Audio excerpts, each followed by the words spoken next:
நம் தேவனாகிய இயேசு கிறிஸ்துவினால் உங்களுக்கு கிருபையும் சமாதானமும் சந்தோஷமும் உண்டாவதாக. இன்றைக்கு ஆவி ஆத்துமா சரீரத்தை குறித்து நாம பார்க்கவிருக்கிற வேத பகுதி மத்தேயு 6வது அதிகாரம் வசனம் 25. Matthew chapter 6 verse 25.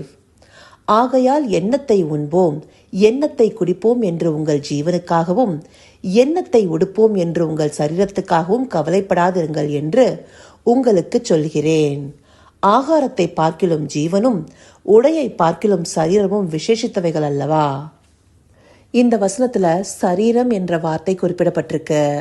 ஆவி ஆத்மா குறிப்பிடப்பட்டிருக்கான்னு கேட்டா அது ஜீவன் என்ற வார்த்தையில உள்ளடங்கியதாக இருக்கு. ஏற்கனவே நம்ம ஆதியாகமம் 2வது அதிகாரம் 7வது வசனத்துல பார்த்தபடி ஜீவ சுவாசத்தை நாசியில ஊதும் போது மனுஷன் ஜீவாத்மாவா மாறுகிறான். அப்படியாக ஆவியும் ஆத்மாவும் சேரும் போதுதான் ஜீவன் உண்டாகிறதாக இருக்கு. ஆவி இல்லாத ஆத்மா ஜீவன் உள்ளதாக காணப்படாது. அப்போ இந்த வசனத்துல குறிப்பிடப்பட்டிருக்க ஜீவன் என்பது ஆவியும் ஆத்மாவையும் குறிக்கிறதாகவே இருக்கு. அந்தபடியாக இந்த வசனத்துல ஜீவனுக்காகவும் சரீரத்துக்காகவும் கவலைப்படாதுங்கள்னு ஆண்டவர் சொல்றாரு முதலாவதாக. ஆனா அடுத்தபடியா ஆகாரத்தை பார்க்கணும் ஜீவனும் உடைய பார்க்கணும் சரீரமும் விசேஷித்தவைகள்னு சொல்றாரு. ஒரு விஷயத்திற்காக கவலைப்பட வேணாம்னு சொல்றாரு, அதே விஷயத்த விசேஷித்தவைகள்னு சொல்றாரு. இது எதற்காக? பெரும்பாலும் இந்த உலக மக்களுடைய கவலை எதை பற்றி இருக்கும்? அவர்களுடைய உணவை பற்றியும் உடைய பற்றியுமா இருக்கும். அது ஒவ்வொரு வர்க்கத்தினருக்கும் ஒவ்வொரு விதமாக இருக்கும். அது மாத்திரம் இல்லாம இந்த உணவு உடுக்கை என்பது ஒரு மனிதனுடைய அடிப்படை தேவையாக இருக்கு. அந்த அடிப்படை தேவை கூட சந்திக்கப்படாத அநேகர் இந்த பூமியில் இருக்கிறாங்க. சில நேரங்கள்ல அடிப்படை தேவைகள் சந்திக்கப்பட்டாலும் இதை குறித்த கவலைகளை உடையவர்களாகவே மனிதர்கள் இருக்கிறாங்க. அப்படியாக எண்ணத்தை உண்போம் எண்ணத்தை குடிப்போம் எண்ணத்தை உடுத்துவோன்ற கவலையோடு இருக்கிறவங்களுக்கு தேவன் சொல்றாரு, ஜீவனை குறித்தும் சரீரத்தை குறித்தும் கவலைப்படாம இருங்கன்னு. எதனால? தேவனை நாம பற்றி கொள்கிற மனதை உடையவர்களாக இருந்தோமே ஆனால் இதை குறித்தெல்லாம் நாம கவலைப்பட மாட்டோம். உணவும் உடையும் முக்கியம்தான். ஆனா இதற்காக சம்பாதிக்கிறதுக்காக ஓடுவதே மனித வாழ்க்கை அல்ல. அதை காட்டிலும் நமக்குள்ளார இருக்கிற ஜீவன் நித்தியத்துல சேர்க்கப்படுவதும் நம்முடைய சரீரம் தேவனுக்கு உகந்த பரிசுத்த ஜீவ பலியாக மாறுவதும் மிகுந்த முக்கியமாக இருக்கு. முக்கியமா நாம தினமும் சாப்பிடுற ஆகாரம் சில நாட்கள்ல நமக்கு கிடைக்காம போகலாம். ஆனா எந்த ஆகாரம் கிடைக்காம போறா நம்ம கவலை பண்ணோம்? ஆண்டோடைய வார்த்தைகளே, ஆண்டோடைய வார்த்தையே நமக்கு ஜீவ அப்பமாக இருக்கு.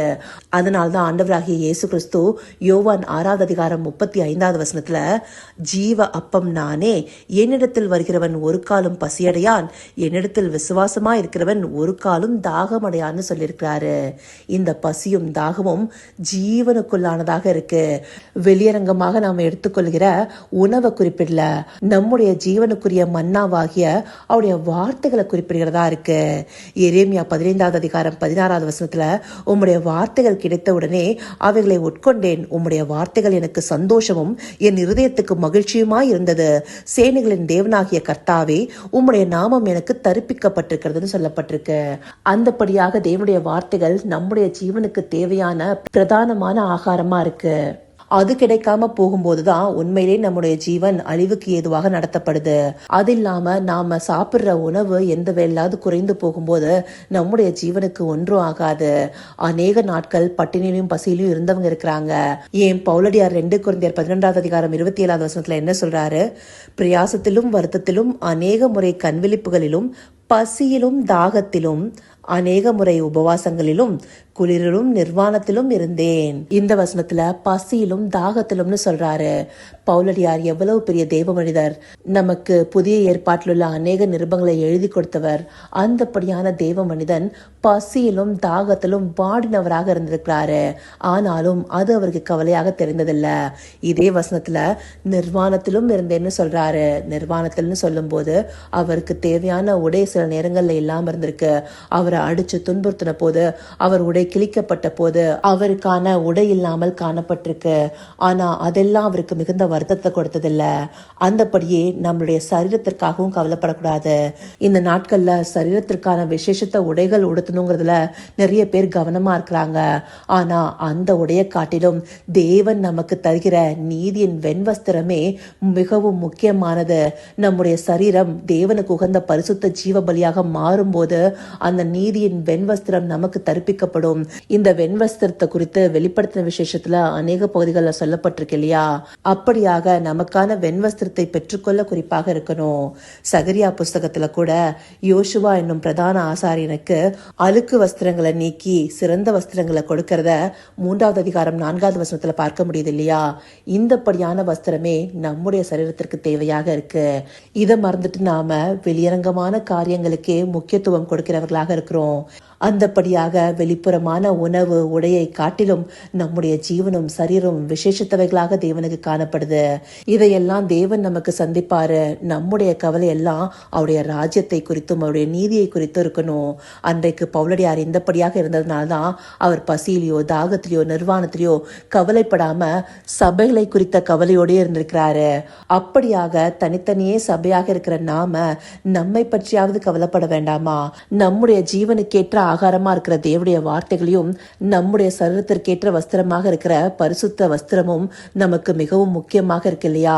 அதை குறித்து நாம கவலைப்படுறோமா? அதை நாம நிதானித்து பார்க்கறதுக்காகவே இந்த பகுதிகள் நமக்கு காண்பிக்கப்பட்டிருக்கு.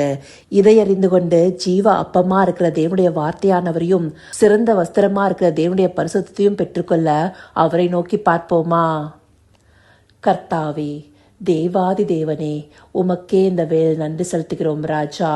அப்பா, எங்கள் உணவுக்காகவும் உடைக்காகவும் நாங்கள் கவலைப்படாம எங்களுடைய ஜீவனுடைய உணவா இருக்கிற உங்களுடைய வார்த்தைக்காகவும் எங்களுடைய சரீரத்தின் உடையாக இருக்கிற பரிசுத்தத்தை பெற்றுக்கொள்ளவும் நாங்கள் முனைப்பாக இருக்கணும் தகப்பனே.